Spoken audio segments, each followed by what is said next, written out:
زندگی یک باره، یک بار.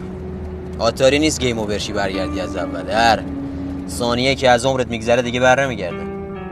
امروز هم رفت و دیگه بر نمیگرده. پریز کن با دل قرص، نترس. والله میشی آدم عادی و معمولی. اینایی که هر رو تو خیابون میبینی. زندگی تکراری، اجباری. اینا هم تو لب و دهن گندن، نترس. ادامیان فکر کنی لاپاشون پیکنیک بسته ولی جیگرشو داشتن کف دریا قرار نمیذاشتن. نه این که میترسم، میگم کلا یه وقت خطری نباشه. بابام میگفت برو سر یه کار دولتی بیمت کنن، فردا بهت زن نمیدن. بیچاره نمیدونست ماهی 2 میلیون فقط یه رشوه است که رویاهاتو فراموش کنن. فروختن آرزوهاشونو به قیمت خیار. ولی داداشت خیلی وقته که هر شب یه صدایی تو گوشش میگه بپرون. بهشتی که من دنبالشم دایی، مسیرش از جهنم میگذره. نترس.